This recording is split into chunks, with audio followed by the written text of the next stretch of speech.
L'actualité du renard bleu. Un article, une réaction pour aiguiser l'esprit critique.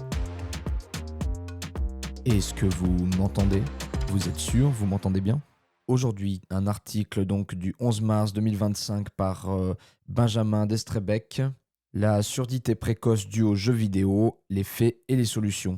Est-ce que les jeux vidéo rendent sourds? Si jusqu'ici on pouvait plutôt se questionner sur la vue, c'est bien l'audition qui est pointée du doigt par une étude publiée par l'IFOP, l'Institut français d'opinion publique.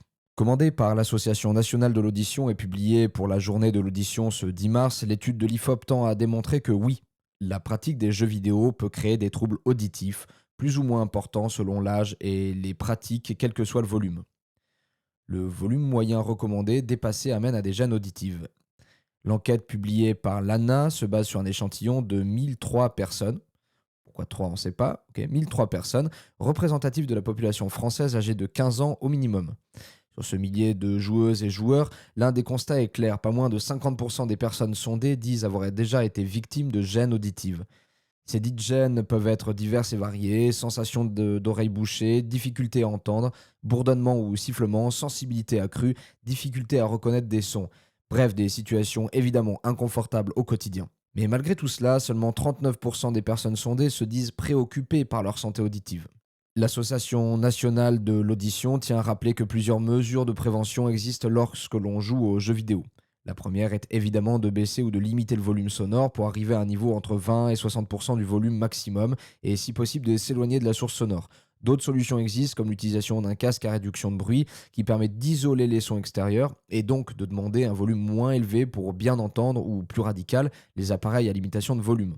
Dans tous les cas, l'ANA nous explique qu'il est conseillé de ne pas dépasser 60 minutes de jeu à 60% du volume maximum, quel que soit le périphérique utilisé, casque, haut-parleur, etc. C'est la règle des 60-60, comme on peut l'appeler. Pour finir, il est recommandé de faire des pauses sonores de 5 minutes toutes les 30 à 45 minutes, quel que soit le volume.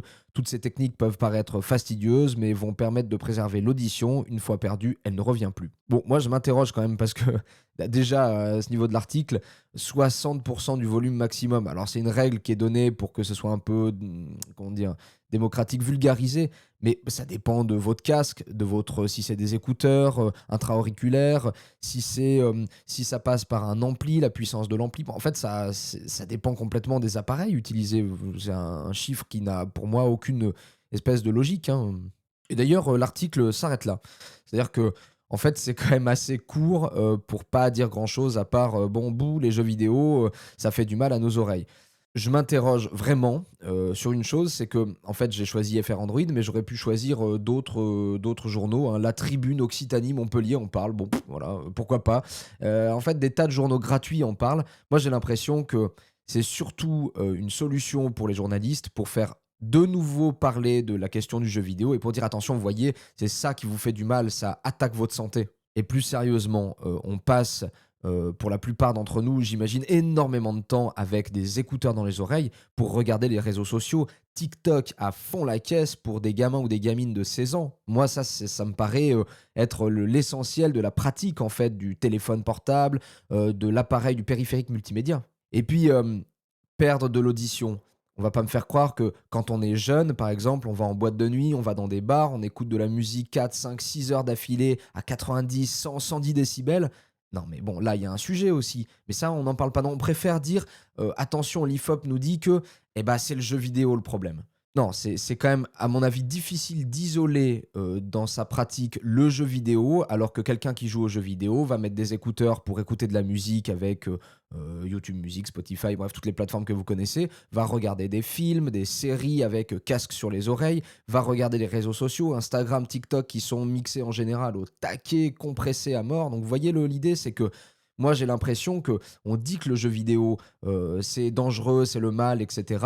Et que l'IFOP, c'est juste un support pour rendre factuel cet élément-là, quoi. On est un peu dans la droite lignée de voilà, Yann Moix qui dit que les joueurs sont des abrutis. Le jeu vidéo a souvent, pardon, le jeu vidéo a tout le temps été source pour les conservateurs de diabolisation parce que ça, j'ignore. Pourquoi? Bon, ça, c'est une vraie question. Dites-le moi en commentaire si vous comprenez quelque chose, en tout cas aux conservateurs, boomers, à tous ces gens qui pensent que le jeu vidéo, c'est l'horreur, quoi. Et je dis pas que dans le jeu vidéo, tout est incroyable et parfait, bien entendu, il y a des entreprises abominables, il y a des méthodes managériales, très dangereuses. Il y a, bien sûr, certainement des problématiques liées à la vue, à l'audition, des problématiques de décrochage social, de décrochage scolaire, des problématiques de gestion des émotions. Certainement, tout ça existe. Mais tout ça existe dans d'autres domaines aussi, dans d'autres loisirs, dans la vie quotidienne des gens. Je pense que les réseaux sociaux font certainement plus de mal, sont certainement plus abrutissants que le jeu vidéo en lui-même. Bon alors vous m'entendez là, je suis un peu agacé, mais parce que en fait, c'est une solution de détournement des vrais sujets pour moi que de parler du jeu vidéo qui fait mal aux yeux, fait mal aux oreilles, fait mal à la tête. Je pense que le vrai sujet, là aujourd'hui, il est politique. On voit des Trump, on voit des racistes et des fascistes en France qui sont aux portes du pouvoir. Là, il y a un vrai sujet et c'est pas une question de vue, d'audition, de mal à la tête. Là, c'est carrément nos vies, quoi, en fait. Par exemple, qu'est-ce qu'il adviendrait de la liberté de création si ces gens-là venaient au pouvoir? Et du coup, est-ce qu'on pourrait, par exemple, avoir un Caravan Sandwich?